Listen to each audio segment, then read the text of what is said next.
अस्सलामुअलैकुम, मैं हूँ Samira Faraz. Welcome back to my channel. उम्मीद है आप सब लोग ठीक ठाक होंगे, खुशबाश होंगे, मज़े में होंगे।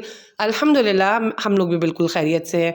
तो जनाब हो रही है साग पकाने की तैयारी। आप लोगों को जैसे कि पता है कि सरसों का साग तो कटा हुआ और अच्छी खासी क्वांटिटी में मुझे मुख्तियारा ने पंजाब से ला कर दे दिया था। तो ये जो बाकी सामान डलता है साग में वो मैं आपको दिखा रही हूँ और अनाबिया मेरी हेल्प कर रही हैं। हाजिक और अरहम भी कर देते हैं, बस ऐसे ही ऐसे। वो अरहम तो ज़ाहिर है छोटे हैं और उनको शौक़ बहुत है, लेकिन बस वो एक दो पत्ते तोड़ के ही थक जाते हैं। और हाजिक को साग इंतहाई पसंद है, पर वो खेलने कूदने अपने दोस्तों के साथ मज़े करने नीचे चले गए थे। लेकिन अनाबिया ने एंड तक मेरी बहुत ज़्यादा हेल्प की थी। रात के टाइम पे हमने सारी तैयारी कर ली थी क्योंकि रात को गैस नहीं आती, तो नेक्स्ट मॉर्निंग साग चढ़ाया था। और ये बाथू है और इसके पत्ते कुछ अजीब से ही होते हैं, मतलब इतने सॉफ्टनेस होती है इनमें और साथ ही इतनी क्रंची भी होते हैं, इतने ज़्यादा क्रंची होते हैं कि आप इनको अगर हाथ से ही इस तरीके से पकड़ें तो ये टूटना शुरू हो जाते हैं, बिल्कुल चूरा चूरा हो जाते हैं, जैसे ड्राई लीफ होते हैं ना, लेकिन होते तो ये फ्रेश ही हैं। सॉरी। और ये देखें, अब बाथू जो है ये भी टूट के कट चुका है, पालक भी कट चुकी है और ये हरी मिर्चें हैं। ये बहुत ही कम पड़ गई थी, इतनी ही और डली थी। ये बस दिखने में इतनी ज़्यादा आपको नज़र आ रही है तीखी, लेकिन ये बिल्कुल तीखी नहीं थी। और हरा प्याज इसमें से कुछ यूज़ हुआ था, बाकी मैंने सेव कर लिया था। और ये बाकी हरा लहसुन है और हरा लहसुन जो है ना वो बहुत ही खुशबूदार ज़बरदस्त सा था। और जब इस तरह सर्दियों में जब ये वाला लहसुन आता है ना तो फिर इसकी तो क्या ही बात होती है। तो मैंने ये मैं आपको दिखा रही हूँ कि इसमें ये जो गोल गोल सा था ये साग की डंडी थी। और अगर हम कराची से साग लेते हैं ना तो बहुत कम ही ये डंडियाँ इतनी सॉफ्ट होती हैं कि ये पक सकें। पंजाब में इनको गंदलें कहते हैं और साग में गंदलें डालो ना तो और भी फ्लेवरफुल बनता है।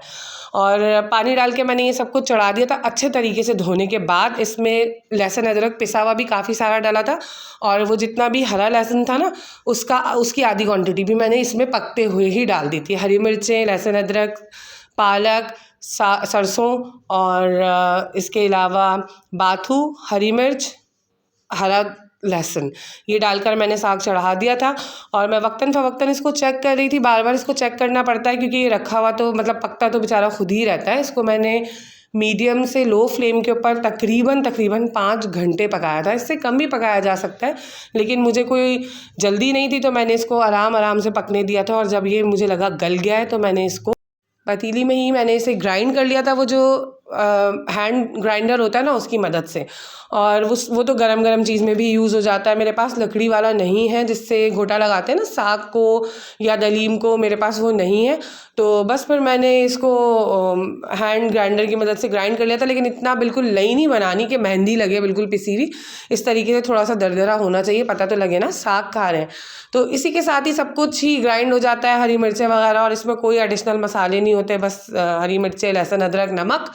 और नमक भी इसमें ऐड करना होता है जी, मैं बताना भूल गई थी। उसी वक्त जिस वक्त आप चढ़ाएं, चाहे उस वक्त कर लें, चाहे इस स्टेज पे आप कर लें, और चख भी लें इस स्टेज पे। अगर कमी हो तो हरी मिर्च और डाल के ग्राइंड कर लें, थोड़ा और पका लें। और इसके बाद जो है ना मैंने ये थोड़ा सा निकाल लिया था साग बाद में खाने के लिए, क्योंकि ये माशाल्लाह अच्छी खासी क्वांटिटी हो गई थी, सब चीज़ें मिल मिला के ये कोई 8-9 केजी का हो गया था। तो ये तो कुछ भी नहीं है। जब मेरी अम्मी यहाँ पर रहती थी तो वो तो 18-18, 20-20 किलो साग बनाती थी और सबको बांट कर खाती थी। मैंने भी बांट कर खाया और अम्मी को बताया भी कि अम्मी वाकई साग को तो बांट कर खाने में ही मज़ा है। ख़ानदान हो, मोहल्ला हो, फरमाइशें आती थी और अक्सर तो साग पकता ही नहीं था, बस अम्मी से फरमाइश की जाती थी कि भाई आप साग पका लें। मतलब लोगों के घरों में खुद नहीं पकता था, वो अम्मी से फरमाइश करते थे मोहब्बत में। और अम्मी के हाथ में बहुत ज़्यादा जायका भी है मेरी अम्मी के, और साग तो वो बहुत ही ज़बरदस्त बनाती हैं। तो सॉरी, ड्राइनेस बहुत है ना तो बार बार गले में इस तरीके से हो जाता है। तो खैर, जब मैंने कभी नहीं बनाया था जब तक अम्मी पाकिस्तान में थी, अम्मी ही खिला देती थी। तो अम्मी के जाने के बाद अब मेरी चाची हैं, नीना चाची, वो बना के भेज देती हैं। पिछले साल मैंने साग एक बार भी नहीं बनाया था, 2-3 बार उन्होंने ही बना के भेज दिया था, तो मेरा तो मस्त गुजारा हो गया था। और लेकिन मैं वैसे बनाती हूँ अब अम्मी के जाने के बाद से। और इस बार का तो बहुत ही ज़बरदस्त जायकेदार, ऐसा लग रहा था जैसे मेरी अम्मा ने ही बनाया है बिल्कुल। वो कहते हैं ना, माँ के हाथ का जायका बेटी के हाथ में तो आता ही है। और वैसे भी सब मुझे कहते हैं कि मैं काफ़ी हद तक अम्मी के टाइप से खाना बनाती हूँ, अम्मी वाला जायका मेरे हाथ में। हालांकि मैं बहुत सारी चीज़ें मुख्तलिफ़ तरीके से भी बनाती हूँ, तो बाज़ औक़ात ऐसा ही मुझे निवाला मुँह में रखते ही ऐसा लगता है जैसे अम्मी के हाथ का खाना है। तो खैर मैंने साग थोड़ा सा अपने लिए अलग निकाल लिया था। बाकी साग में ये आटा डलता है, जो नॉर्मल घर में गेहूं का आटा होता है ना, वही जिससे हम रोटी बनाते हैं, वो वाला आटा इसके अंदर डलता है। और डालते जाएं और मिक्स करते जाएं। एक स्टेज पे आके आपको खुद ही अंदाज़ा हो जाता है कि हाँ भाई इस शक्ल में जब हो जाए तो फिर और आटा नहीं डलना। और आटा डलने के बाद भी इसको पकाया जाता है साग को थोड़ी देर और। तो मेरा जो साग था ना, इसका पानी बिल्कुल ही खुश्क हो गया था। तो आटा डालने के बाद भी मैंने इसमें थोड़ा सा पानी ऐड करके इसको पकने के लिए छोड़ दिया था। खाने का टाइम भी नहीं था उस वक्त तक, और मतलब दोपहर का टाइम जा चुका था और रात के खाने में अभी बहुत टाइम था, तो मुझे कोई इतनी ख़ास जल्दी नहीं थी। और बस मैं बना रही थी। और फराज जो है वो साग बिल्कुल भी नहीं खाते। मैंने तो कभी उनको एक निवाला खाते हुए भी नहीं देखा, कभी भी नहीं। जब अम्मी यहाँ थी बहुत कहती थी कि फराज एक निवाला चख तो सही, लेकिन फराज नहीं खाते थे। तो ये देखिए मैंने इसमें और पानी ऐड कर दिया है और इसको अब पकने के लिए रख दूँगी। आटा अच्छे तरीके से मिक्स हो गया है। तो खैर नहीं खाते थे फराज। और बाद में नीनू जी वगैरह ने भी कई बार बोला, घर में आता था मैं भी कहती थी चखे, लेकिन नहीं, पता नहीं फराज को क्या हुआ। इस दिन अच्छा खासा कुछ बना था, मेरे मामू के बेटे ने आना था, माशाल्लाह से उसके घर में बेटी अल्लाह ताला ने दी है, बेटी रहमत बन के आई है उसके घर में, खुशखबरी थी। तो वो मिठाई देने के लिए और अकीके का गोश्त देने के लिए आ रहा था मेरे घर में। तो मैंने मैक्रोनीज़ भी बनाई हुई थी, खाने में भी मटर चावल थे, कबाब थे, सब कुछ था। तो मुझे तो ये बिल्कुल बिलीव नहीं था कि फराज साग की तरफ आएंगे। मैं थोड़ा सा अपने लिए डाल के लेकर आई प्लेट में, और मैंने देखा तो फराज बराबर में आके बैठे और उन्होंने एक निवाला खाया, 2 खाए, 3 खाए, और फिर कहने लगे अगर कभी मजबूरी हुई ना तो मैं साग खा लूँगा। मैंने कहा फराज आज तो कोई मजबूरी नहीं है, खाने में इतना कुछ है माशाल्लाह से। तो खैर मुझे अंदाज़ा हो गया कि फराज को थोड़ा अच्छा ही लगा है। फिर उसके बाद जो है रात के 1 बजे मुझे कहते हैं अगर मैं अभी साग खाऊंगा तो तुम खाओगी? मैंने कहा नहीं भाई, क्या हो गया आपको। अगले दिन सुबह में मैं चावल पैक कर रही थी उनके ऑफिस ले जाने के लिए, सैलेड रायता सब मैंने बांध लिया था। तो कहने लगे आके ये क्या डाला है? मैंने कहा चावल। तो कहने लगे कि नहीं नहीं, मुझे तो साग दो और पूरा डब्बा भर के दो। मैंने कहा अच्छा। मैंने जो है वो जो नॉर्मल उनका लंच बॉक्स है उससे हट के एक दूसरा कंटेनर लिया, उसमें साग डाल के दिया। और माशाल्लाह से वो बता रहे हैं कि सबको ऑफ़िस में बहुत पसंद आया, नाश्ते में भी खाया, दोपहर के खाने में भी खाया, और फराज को ख़ुद भी बहुत अच्छा लगा। तो ये थी आज की, मतलब मुझे इस दिन की बड़ी खुशखबरी सी मिली थी कि भई अब फराज भी खाएंगे। मैं इतनी मेहनत करती हूँ और सिर्फ मैं और हाजिक ही खाएं, सारा बांटने में ही जाए मतलब।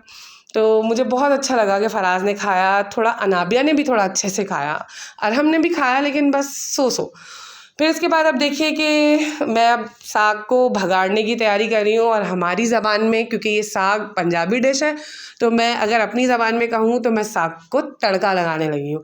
तो ये अब मैं हरी प्याज डाल रही हूँ साग के ऑयल के अंदर, सॉरी ऑयल के भी नहीं, घी के अंदर। तो मैंने घी का तड़का लगाया था साग को, साग के लिए स्पेशली मैंने घी मंगवाया था असली ही, और फिर मैं उससे तड़का लगा रही थी। ये हरी प्याज जितनी क्वांटिटी में मुझे चाहिए थी, क्योंकि साग भी मैंने कुछ निकाल लिया था, फ्रीज़ कर लिया था आटा डालने से पहले ही। तो ये जो है हरी प्याज मुझे जितनी चाहिए थी मैंने उतनी डाल के घी में, और इसको जब ये हाफ़ डन हो जाएगी ना तो फिर मैं हरा लहसुन इसके अंदर डालूँगी। मतलब थोड़ा सा ये जो वाइट वाला प्याज है ना, ये थोड़ा ट्रांसपेरेंट जब होने लगेगा तो फिर मैं इसके अंदर लहसुन डालूँगी। ये थोड़ा सा थिक होता है लहसुन, बहुत ही पतली पतली सी उसकी जो हरी प्याज की, क्या कहूँ मैं उनको, कलियाँ वो बहुत बारीक होती हैं, तो वो फ़ौरन से ही ब्राउन होने लग जाती हैं। तो फिर इसके बाद जो है बस ये जब इस कंडीशन में हो गया तो ये मैं आपको दिखा रही हूँ। आधा बचा हुआ हरा लहसुन है, बाकी आधा मैंने पकते हुए साग में डाल दिया था, पहले भी मैंने आपको बताया।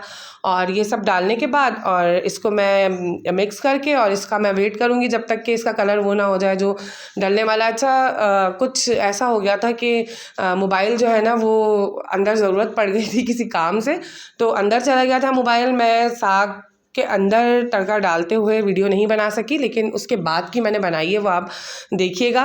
और बस व्लॉग यहीं तक था। साग बहुत टेस्टी था। आप लोगों को अगर अच्छा लगे तो फिर आप लोग ज़रूर इसको ट्राई करेगा, और ट्राई करेंगे अगर तो फिर मुझे कमेंट बॉक्स में ज़रूर बताइएगा। अभी इतने ज़्यादा कमेंट्स नहीं आते, जितने सब्सक्राइबर हैं उतने लाइक्स और व्यूज़ भी नहीं आते।